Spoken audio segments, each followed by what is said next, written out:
Selamat sejahtera kepada Kemis Dr. Kuhan Chandru dan juga Prof. Madya Dr. Afifuddin Husairi.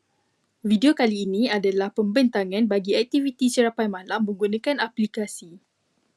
Ahli kumpulan kami terdiri daripada Nur Erina Syafiah, Wan Amira Syaziana, Nur Hidayah, Nur Amira Batisha dan juga Nur Anissa.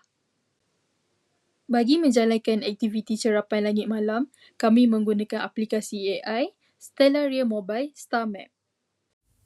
Aplikasi Stellaria Mobile StarMap ini digunakan untuk mengenal pasti bintang, planet dan buruj secara masa nyata.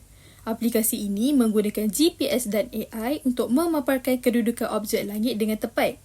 Antara proses cerapan termasuklah buka aplikasi Stellarium ini, halakan telefon ke arah langit malam, kenal pasti objek langit yang dipaparkan, ambil tangkapan skrin sebagai bukti cerapan. Hasil cerapan ini direkodkan melalui gambar dan juga tangkapan skrin aplikasi. Objek langit yang diperhatikan dapat dikenal pasti dengan jelas menggunakan aplikasi ini.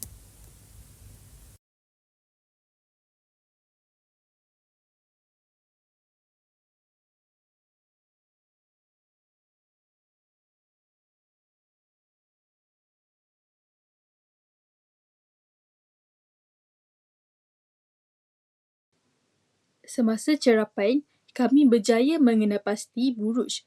Contohnya, buruj Sagittarius dan juga buruj Scorpius.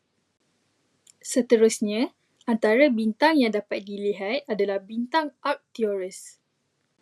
Seterusnya, antara planet yang dapat dilihat adalah planet Utarid ataupun Mercury, planet Mushtari ataupun Jupiter. Akhir sekali, kita dapat melihat planet Zuhrah ataupun Venus dan juga kedudukan ketiga-tiga planet bersama bulan. Akhirnya ialah refleksi ahli kumpulan. Pada pendapat saya, melalui aktiviti cerapan langit malam ini, saya dapat mempelajari cara menggunakan aplikasi AI untuk mengenal pasti objek langit dengan lebih mudah dan cepat. Pengalaman ini juga meningkatkan minat saya terhadap astronomi serta teknologi AI. Bagi saya mendapati aplikasi AI yang digunakan sangat membantu dalam mengenal pasti bintang dan planet secara tepat.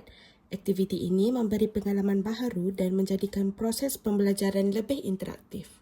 Cerapan langit malam memberikan peluang kepada saya untuk melihat objek cakrawala yang sebelum ini sukar dikenal pasti.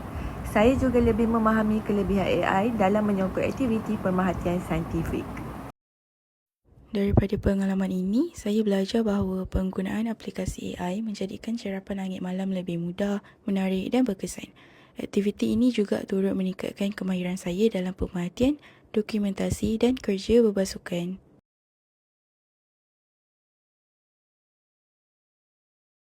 Aktiviti ini mengajar saya bahawa teknologi AI boleh digunakan oleh orang awam untuk meneroka angkasa dengan kos yang rendah.